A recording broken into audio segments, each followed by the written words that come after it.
The skies above New York City darkened as the massive ship entered Earth's atmosphere. It was unlike anything humans had ever built, smooth, silver, and silent despite its enormous size. People stopped in the streets to look up, their faces showing a mix of fear and wonder. Commander Adam Walsh watched the alien vessel from the roof of the United Nations building. His weathered face showed no emotion, but his hand rested on his sidearm. 20 years in the military had taught him to prepare for the worst. "They're here," said General Moore, stepping beside Walsh. "After all these years of wondering if we're alone, we finally have our answer." Walsh nodded. "Let's hope it's an answer we like." The world had changed overnight. 3 days ago, the alien message had reached every communications device on Earth simultaneously. "We come in peace. We are the galactic conquered, and we wish to welcome humanity to the greater community of intelligent species."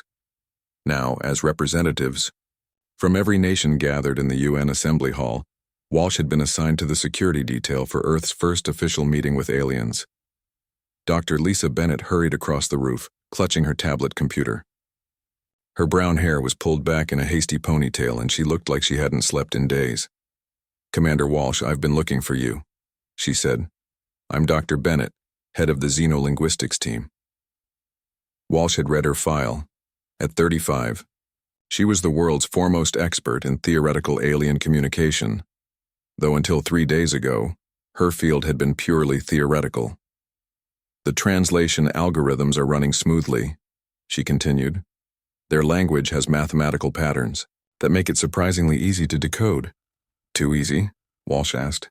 Bennett paused. "I hadn't considered that." "Consider everything, Doctor. Not everyone who speaks nicely means well." The ship now hovered above Central Park, casting a shadow over half of Manhattan. Smaller vessels began to descend toward the UN building. "They're landing on the East Lawn as agreed," General Moore said, checking his communications device. "Time to meet our new neighbors." Inside the assembly hall, world leaders and diplomats sat in tense silence. Walsh stood against the wall, scanning the room for potential threats, though he wasn't sure what threats might look like in this new reality. Dr. Bennett sat near the front, surrounded by computers and translation equipment. She caught Walsh's eye and gave a small nod. At least someone else was staying alert. The doors opened. The aliens entered. They were tall and slender, with pale blue skin that seemed to shimmer under the lights. They had 2 arms, 2 legs, and facial features not unlike humans, though their eyes were larger and entirely black. They wore simple white garments that flowed as they moved. The lead alien stepped forward and spoke. Its voice was melodic, almost musical. Bennett's translation came through the room's speakers seconds later. "We bring greetings from the 1,000 worlds of the galactic conquered. Today marks the beginning of a new era for humanity." The UN Secretary General responded with a welcome speech, which Bennett's computers translated back to the aliens. For the next 3 hours, the aliens explained their proposal. The galactic conquered was an alliance of species dedicated to peace and advancement. Earth had been monitored for centuries as a developing world. Now that humans had achieved space travel and global communication, the time had come to invite Earth to join. They offered technology, knowledge, and protection. In return, they asked only for friendship and cooperation. Most of the human delegates seemed impressed, even excited. Walsh was not. During a break in the proceedings, he approached Bennett at her translation station. "What do you think, Doctor?" he asked quietly. She glanced around before answering. "Their language is perfect. Too perfect. It's like they've been practicing human languages for a very long time. They said they've been watching us for centuries." "Yes, but there's something else." She lowered her voice further. "Some of their words don't match their body language. It's subtle, but it's there." Walsh nodded. His instincts had been saying the same thing. The meeting resumed. The lead alien, who called itself Ambassador Krell, outlined the next steps for Earth's integration into the conquered. "As a gesture of peaceful intent," the translation announced, "we ask that Earth dismantle its military space fleet. All member worlds of the Concord share defense responsibilities. Your ships, while impressive for your technology level, are not needed." Walsh stiffened. Dismantling Earth's only space defense was the last thing they should do. The Chinese president stood up. "This seems premature. We have only just met." Ambassador Krell smiled. It didn't reach its eyes. "Of course, there is no rush. Take time to consider our proposal. We will remain in orbit as your guests until a decision is reached." After the meeting, Walsh was summoned to the Pentagon. The world's military leaders had gathered via secure video conference. "They want us defenseless," said the Russian general. "Or they genuinely don't want outdated weapons disrupting their defense network," countered the British admiral. Walsh listened as they debated. Finally, the U.S. president turned to him. "Commander Walsh, you were there. What's your assessment?" Walsh chose his words carefully. "Mr. President, in 20 years of service, I've learned that when someone asks you to put down your weapon as a sign of trust, you should be very careful." The president nodded. "That's why I'm assigning you to lead a covert investigation into our new friends. Work with Dr. Bennett, find out if the Concorde is everything they claim to be." That night, Walsh met Bennett at a small diner in Washington. The place was nearly empty, and they chose a booth in the back. "I've been studying their ship movements," Bennett said, showing him her tablet. "They're deploying satellites around Earth. They say it's for better communication, but the positioning could also be used for surveillance. Or targeting," Walsh added. Bennett looked up sharply. "You think they're hostile?" "I think anyone who crosses interstellar space has a strong reason to do so. Resources, territory, power. Friendship rarely justifies that kind of investment." Bennett's tablet beeped. She frowned at the screen. "What is it?" Walsh asked. "I set up a program to monitor their communications. Most are encrypted, but this one—" She turned the tablet so Walsh could see. "This transmission between their ships doesn't match the language pattern they use when talking to us. It's completely different." Walsh looked at the strange symbols on the screen. "Can you decode it?" "I'm trying, but it will take time." She looked out the window at the night sky, where the alien ships now shone like new stars. "What if we're making a terrible mistake by trusting them?" Walsh followed her gaze. "Then we need to find proof before it's too late." Above them, more Concorde ships entered Earth's atmosphere, their lights blinking like silent warnings in the darkness. 6 months had passed since the arrival of the galactic Concorde. Their ships now orbited Earth like artificial moons, visible on clear nights. Concorde technology had begun to appear everywhere: faster computers, cleaner energy systems, advanced medical equipment. Most people welcomed these changes. Commander Adam Walsh did not. Walsh stared out the window of his new office in a secret underground facility beneath Colorado. The room was shielded from all known forms of surveillance. One of the few places he felt safe to speak freely. "Show me what you found," he said to Olivia Carter, a sharp-eyed intelligence analyst he had recruited for his team. Carter placed a device on his desk. It looked like an ordinary power regulator, the kind the Concorde had helped install in cities worldwide. "We took this apart," she said. "Look inside." Walsh examined the opened device. Among the circuits was a small blue crystal that didn't connect to any power system. "What is it?" "Paul found it," Carter said, referring to Paul Martinez, their systems engineer. "He says it's not part of the power function. It's transmitting data."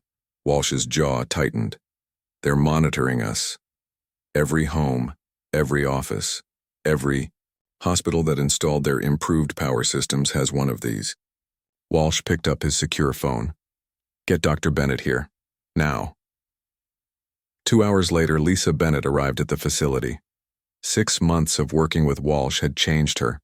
The excited scientist was gone, replaced by someone more cautious, more focused. She had pulled back her hair tightly and wore simple, practical clothes. "I came as soon as I could," she said. "The Concorde representatives are getting suspicious of my questions." Walsh showed her the crystal. She studied it carefully. "It's similar to their communication technology," she said, "but modified for continuous passive recording." "Like a microphone?" Martinez asked. He was younger than the others, with glasses and quick, nervous hands. "More advanced," Bennett said. "It likely captures everything: sound, heat signatures, maybe even rudimentary thoughts through electromagnetic brain patterns. Walsh's team exchanged worried glances. "There's more," Carter said. She activated a screen showing a map of Earth with thousands of glowing dots. "These are all Concord installation points. Notice the pattern? The dots formed a grid covering the entire planet." "It's not just surveillance," Walsh said.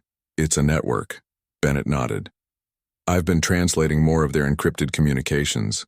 They don't refer to us as allies or even people. They use a term that roughly translates as resource bearers." The room fell silent. "Have you identified any of their leadership?" Walsh asked. "Yes." Bennett pulled up an image of a taller alien with markings on its blue skin. "This is Overseer Vexillar. It arrived 3 weeks ago and now all decisions go through it. The Overseer has been asking specifically about human genetic diversity." "Why?" "I don't know yet.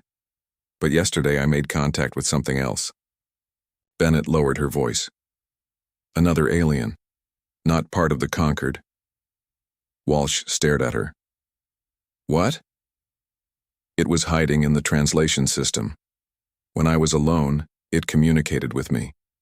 It said the Concord isn't what they claim to be." Martinez looked nervously at the ceiling. "Is it safe to talk about this here?" "This facility is clean," Walsh assured him. "We sweep for devices hourly." "What else did this alien tell you, Lisa?" "That the Concord has done this before. Many times. They find worlds, offer technology, create dependency, and then..." She stopped. "And then what?" Carter pressed. "It wouldn't say exactly. Just that we need to look at the atmosphere." Martinez turned to his computer. "The atmospheric monitoring station in Hawaii has been tracking changes since the Concord arrived." He pulled up the data. "Oxygen levels are down 0.3% globally. Trace elements we've never seen before are increasing." "They're terraforming Earth," Bennett said quietly. "Slowly changing it to suit them, not us." Walsh stood up and paced the room. "We need to take this to the United Nations Space Command." "They're still independent, are they?" Carter asked. "The UNSC just signed an agreement to retrofit their ships with Concord navigation systems." Walsh slammed his fist on the desk. "We need proof they can't ignore. Something concrete." Bennett's tablet beeped. She looked at it and her face paled. "What is it?" Walsh asked. "My translation program." It finally decoded one of their secure transmissions. "From last week." She read aloud. "Preparation of the human resource proceeding as scheduled. Genetic mapping complete. Harvest vessels will arrive within standard rotation." Carter's voice shook. "Harvest vessels? We need to move faster." Walsh said. "Martinez, find out everything you can about these atmospheric changes. Carter, I want locations of all Concord bases on Earth. Bennett, keep working with your alien contact. Find out what the Concord did to other worlds." "What are you going to do?" Bennett asked. "I'm going to speak with the few military leaders. I still trust we need to prepare for the worst." Later that night, Walsh drove to an old military base that had been officially closed years ago. General Moore waited for him in a bunker deep underground. "This better be important, Commander," Moore said. Walsh handed him a file. "Everything we've discovered, the surveillance, the atmospheric changes, the transmissions about harvesting humans." Moore read silently, his expression growing darker. "Jesus, if this is true..." "It is, and I need your help. There must be weapon systems, ships, something the Concord doesn't know about." Moore was quiet for a long moment. Then he entered a code into a keypad on the wall. A hidden door opened. "Follow me," he said. They walked down a long corridor and entered a massive underground hangar. Inside were 5 sleek spacecraft unlike any Walsh had seen before. "Experimental vessels," Moore explained. "Black budget. Built using what we learned from studying fragments of a crashed alien ship in the 1950s. Only a handful of people know they exist." Walsh walked toward the nearest ship, hope rising in him for the first time in months. "Will they fly?" "They'll fly.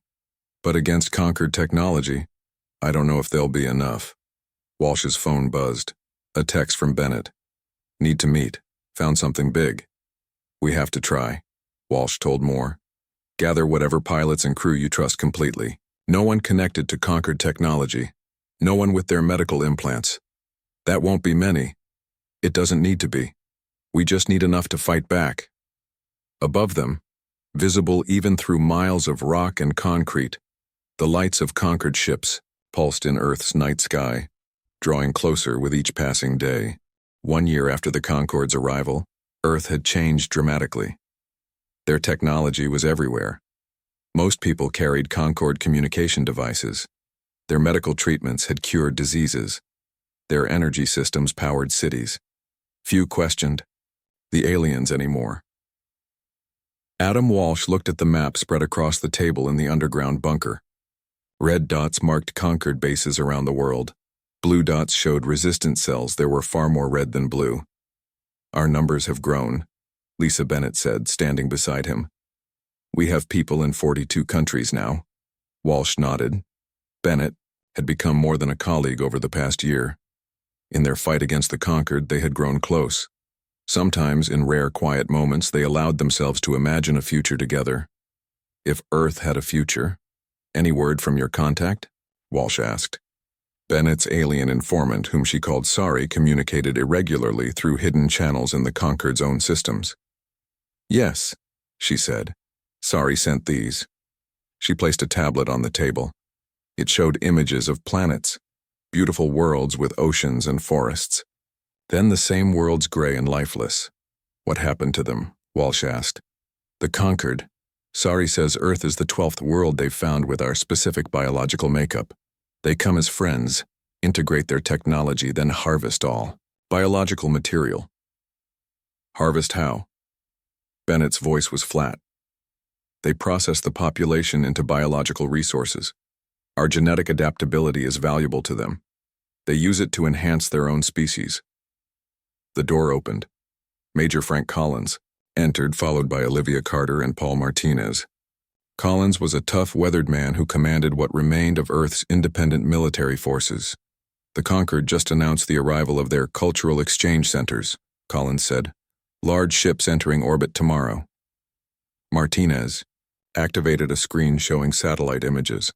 These aren't cultural centers. The energy readings match harvest ships from Sari's data. They're moving faster than we expected, Carter added. Our sources in the government say world leaders will attend a special announcement next week. We think that's when they'll begin the harvest. Walsh studied the images. What's our status, Collins? We have 14 ships ready. Crews are trained on the hybrid tech Martinez developed using Sari's information. The weapon systems work in tests, but we haven't tried them against actual conquered defenses. Walsh looked at each person in the room. These were his most trusted allies, the core of Earth's resistance. We can't wait any longer, he said. We need to strike before those harvest ships are fully in position.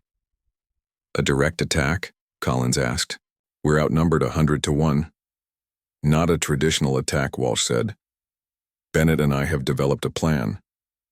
Bennett took over. The Concorde's communication network is their strength but also their weakness. Every piece of their technology connects to their central systems. If we can access a command hub, we can send a virus through their entire network. What would that do? Carter asked. Disable their ships long enough for us to broadcast the truth to Earth and attack their main vessel. Collins shook his head. Getting to a command hub would be suicide. They're the most heavily guarded facilities. Not all of them, Walsh said. Martinez found something. Martinez pulled up a new map. There's a secondary command hub on their ship over Brazil. Security is lighter because it's a backup system. I can upload the virus from there, Bennett said, but we'll need a distraction. Collins crossed his arms. My ships can provide that. Hit their main fleet hard enough, they'll pull security from secondary systems. Once the virus is uploaded, Walsh continued, Collins' fleet will target the main harvest ship. We only need to destroy one to show Earth they're vulnerable. And if we fail? Carter asked quietly. No one answered for a moment. Then humanity goes down fighting, Walsh finally said. 3 days later, Walsh and Bennett sat in a small stealth craft approaching the Concorde ship over Brazil. They wore stolen Concorde worker uniforms, Martinez had created fake identification signals that would hopefully get them aboard. "We're being scanned," the pilot said. Walsh took Bennett's hand. "Ready?" She nodded. "Always." The ship was cleared to dock. As they prepared to board, Bennett's tablet lit up with a message from Sari. "What is it?" Walsh asked. "Something about human DNA," Bennett said, reading quickly. "Sari says there are markers in our genetic code that shouldn't be there. Signs of ancient manipulation. By whom? By Sari's people, thousands of years ago." She looked up at Walsh. "That's why the Concorde fears us. We were engineered to eventually fight them." Before Walsh could respond, their ship docked with the Concorde vessel. They had to move. Inside, they followed memorized paths through the massive ship. Twice they passed Concorde workers who barely glanced at them. Their disguises were working. "The command hub should be 2 levels down," Bennett whispered. An alarm suddenly blared. A voice spoke in the Concorde language. "Collins has begun his attack," Bennett translated. They hurried down, using the distraction to their advantage. The command hub was ahead, its entrance guarded by a single Concorde worker. Walsh approached confidently, showing his fake ID. The guard checked it, then looked more closely at Walsh's face. Its eyes widened in recognition. Walsh moved instantly, striking the guard before it could raise an alarm. They dragged its unconscious body into the command hub and sealed the door. "How long do you need?" Walsh asked, drawing his weapon. Bennett sat at the control interface. 5 minutes to access the system, 3 to upload the virus. Make it faster, if you can. Bennett worked furiously at the alien controls. Outside, they heard noises of fighting. Collins's fleet had engaged the conquered ships. "I'm in," Bennett said after 4 tense minutes. "Uploading the virus now." The screens around them flickered. Alarm sounded throughout the ship. "It's working," she said. "Their systems are failing ship by ship." Suddenly, the door to the command hub exploded inward. Walsh spun, firing his weapon. Through the smoke stepped a tall, conquered figure with marked blue skin. "Overseer Vexlar," Bennett gasped. The overseer looked at them with cold, black eyes. "Humans," it said in perfect English. "Always so predictable in your resistance." Walsh kept his weapon aimed at the alien. "Why did you come to Earth?" "The truth. For what you are," Vexlar said. "The only species engineered to defeat us. A threat we could not allow to mature." "The virus is uploaded," Bennett called to Walsh. "All Concorde ships will be disabled for 10 minutes. Walsh never took his eyes off Vexlar. "Long enough for Collins to destroy your harvest ship and for Earth to learn the truth." Vexlar made a sound like laughter. "You have merely delayed the inevitable. The Concorde spans galaxies. We cannot be defeated by primitives."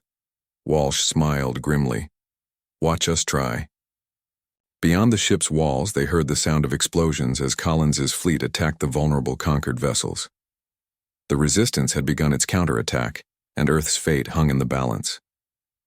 The Concorde ship shook violently as another explosion hit nearby.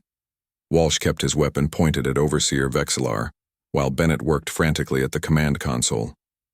"Collins is targeting their main ships," Bennett said, looking at the battle displays. 2 harvest vessels are already disabled." Vexlar's black eyes narrowed.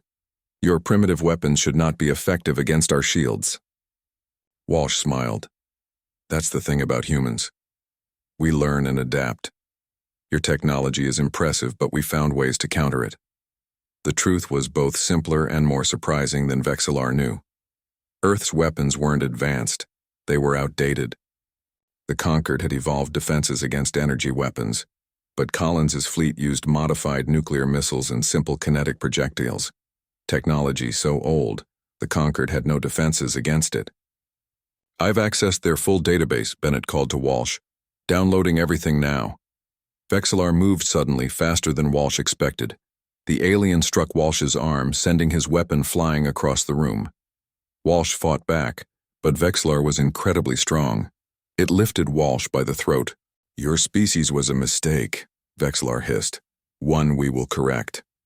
Bennett grabbed Walsh's fallen weapon and fired. The shot hit Vexlar in the shoulder. The alien dropped Walsh and turned toward Bennett. Walsh gasped for air, then tackled Vexlar from behind. "Get the data and go," he shouted to Bennett. "Not without you." She grabbed a portable drive from the console. Walsh struggled with Vexlar, but the alien was regaining control. "That's an order, Doctor. Earth needs that information." Bennett hesitated, then ran for the door. Vexlar reached for a device on its belt. Walsh grabbed the alien's arm, stopping it. "What are you doing?" Walsh demanded. "If we cannot have Earth, no one will," Vexlar said. "This ship will self-destruct, taking your precious Brazil with it." Walsh fought with renewed strength. He couldn't. Let Vexlar activate that device. Outside the command hub, Bennett ran through corridors filled with confused Concord workers. The virus had disabled most systems, including internal security. She reached their entry point where the pilot waited with their small craft. "Where's Walsh?" the pilot asked. Bennett looked back at the corridor. "He's still fighting Vexlar. We have to go. This whole place could blow any minute." Bennett made her decision. "Take this drive to Collins." She handed him the data. "I'm going back for Walsh." Before the pilot could argue, she was running back into the conquered ship. In the command hub, Walsh and Vexlar fought among sparking consoles. The ship rocked with more explosions from Collins' attack. Walsh had managed to keep Vexlar from activating the self-destruct, but he was tiring. "Why does the Conquered fear humans so much?" Walsh asked, trying to buy time. Vexlar paused. "Because you were designed to replace us. The ancestors created your kind after rejecting us." "The ancestors? Sari's people?" "Yes. Once the Conquered and the ancestors were allies. Then they saw our appetite for conquest and tried to stop us. We destroyed them, but not before they seeded worlds with your kind. A weapon against us." The ship shook again, harder this time. A support beam crashed down, pinning Vexlar's legs. The alien screamed in pain. Walsh saw his chance. He grabbed his weapon from where it had fallen during their fight and aimed it at Vexlar. "Now you'll tell me how to stop the Harvest Fleet." Vexlar laughed despite its pain. "You cannot stop what has already begun. More ships arrive even now." Walsh checked the ship's displays. Vexlar was right. Dozens of new Conquered vessels were appearing in Earth's orbit. Collins's small fleet would be overwhelmed soon. "Adam." Bennett appeared in the doorway. "Lisa, I told you to leave. When have I ever followed orders?" She hurried to his side. "The pilot is taking the data to Collins. I came back for you." Walsh wanted to be angry, but there wasn't time. "Vexlar says more harvest ships are coming, too many to fight." Bennett looked at the displays, then at the trapped overseer. "Is there a way to call them off?" she demanded of the alien. "None that I would share with you," Vexlar said. Bennett turned to Walsh. "We need to get back to Earth. The data I downloaded, it might contain something we can use." They heard footsteps in the corridor. Concord security forces were coming. "Go," Vexlar said surprisingly. "See the futility of your resistance. Watch as your world dies." Walsh hesitated, then made his decision. "We're leaving." They ran from the command hub, taking a different route to avoid the approaching security forces. Bennett led the way, following a map she had memorized. "There's a secondary hangar this way," she said. They reached the hangar and found a small Concord shuttle. Bennett quickly figured out the controls. "Can you fly this thing?" Walsh asked. "I've been studying their technology for a year. I can try." The shuttle lifted off shakily and exited the Concord ship. Outside, the battle raged. Collins's fleet had destroyed 3 harvest ships, but many more remained, and new ones were arriving constantly. "We need to get to the Colorado base," Bennett said as she piloted the shuttle toward Earth. "If there's a way to stop them, it will be in this data." They broke through Earth's atmosphere, the shuttle's hull glowing from the heat of entry. Below them, cities were in chaos. The truth about the Concord was spreading. Some people were fighting back, attacking Concord facilities. Others were fleeing. Walsh's Communication device activated. It was Collins. Walsh, where are you? Heading to Colorado in a stolen Concord shuttle. Bennett got their database. Good. We've hurt them, but more ships keep coming. We can't win this fight conventionally. We'll find another way, Walsh promised. The shuttle landed at the secret Colorado facility. Carter and Martinez were waiting for them. The world knows the truth now, Carter said as they hurried inside. Every government is mobilizing against the Concord. It won't be enough, Walsh said. Not against their numbers. Bennett connected the drive to their systems. Let's see what secrets the Concord has been keeping. Martinez worked with Bennett to sort through the massive database. After 20 tense minutes, he looked up in shock. I found something. About Earth itself. What about it? Walsh asked. According to this, there's a massive energy source buried, deep beneath the Pacific Ocean. It's giving off a signature similar to ancestor technology. Bennett's eyes widened. Sari said the ancestors had visited Earth long ago. What if they left something behind? A weapon? Or a defense system, Walsh said.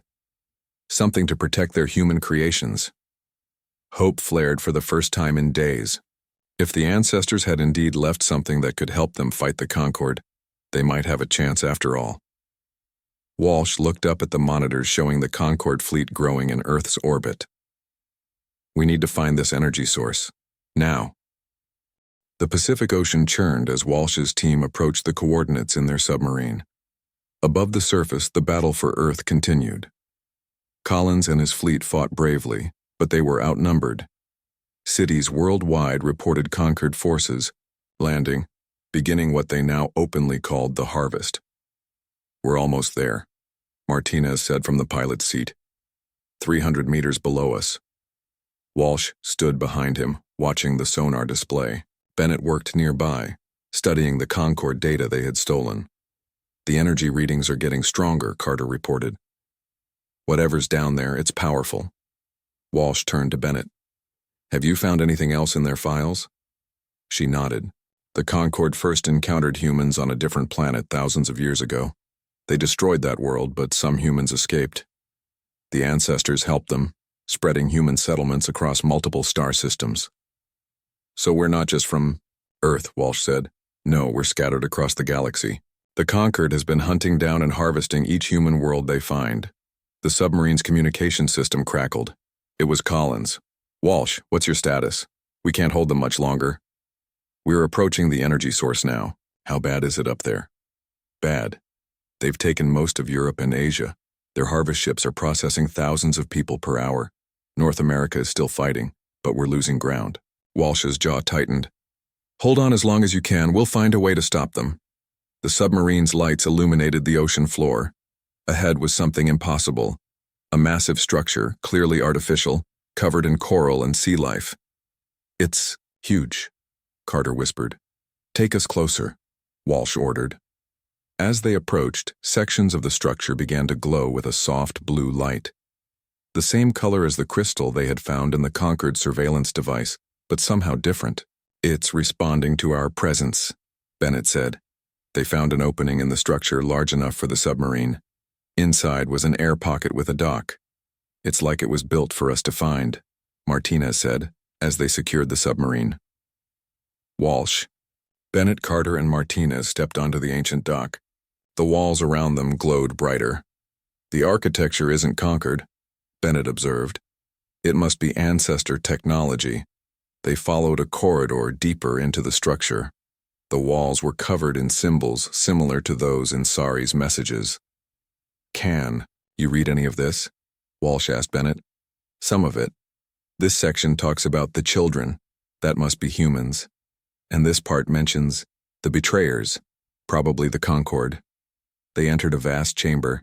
In its center was a glowing blue crystal, much larger than any they had seen before. Control panels surrounded it. It's some kind of transmitter, Martinez said, examining the technology. Incredibly powerful. Bennett studied the symbols on the main console. I think this was designed as a defense system. The ancestors built it to protect Earth if the Concord ever found us. Can we activate it? Walsh asked. I'm trying to figure that out. Bennett worked at the controls. The system seems to be waiting for something, a command or a key. Carter's tablet beeped. Walsh, you need to see this. She showed him real-time footage from the surface.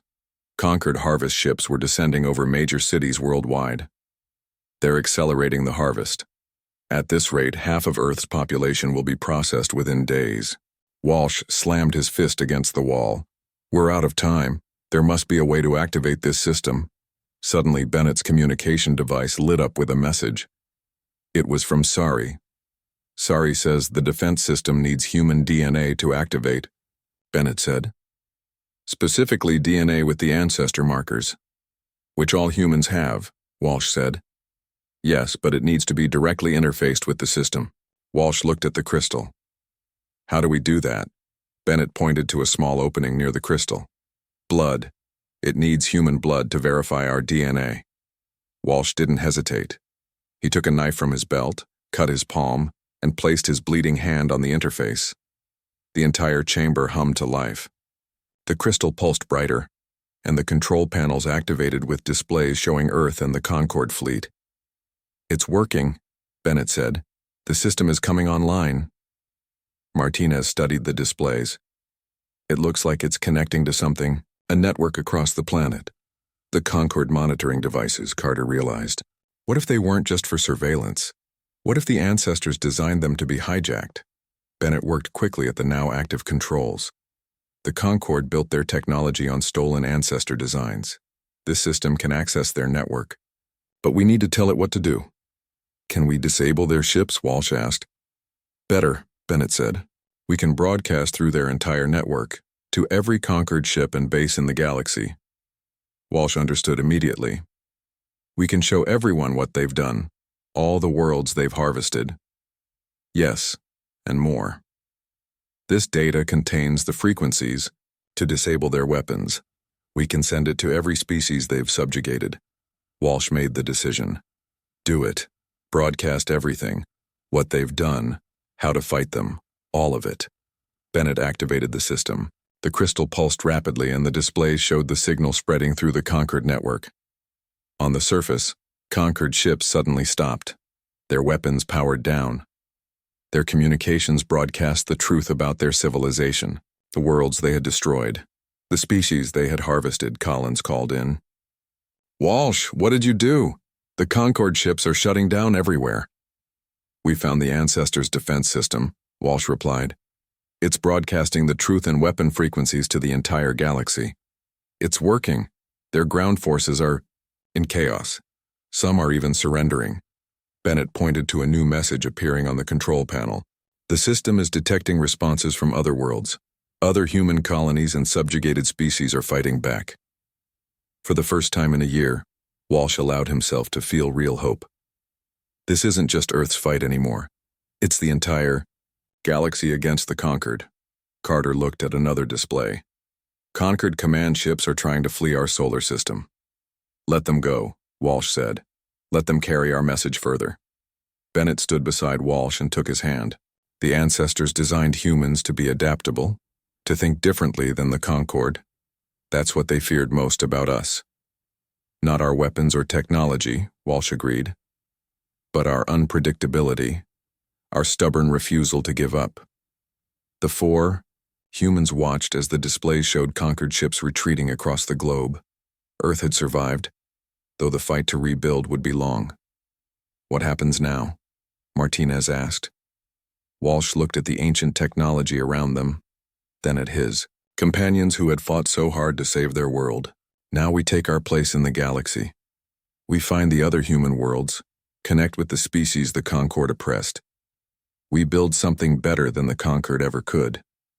A true alliance, Bennett said, based on cooperation, not conquest, and we make sure the Conquered never threatens another world again, Walsh added. Above them, the first messages from other worlds began to arrive through the ancestor network. Other humans, other allies reaching out across the stars. Earth's final message to the Conquered, "You have sealed your fate," had become a rallying cry across the galaxy. The harvests would end, the rebuilding would begin, and humanity would take its first true steps into a much larger universe.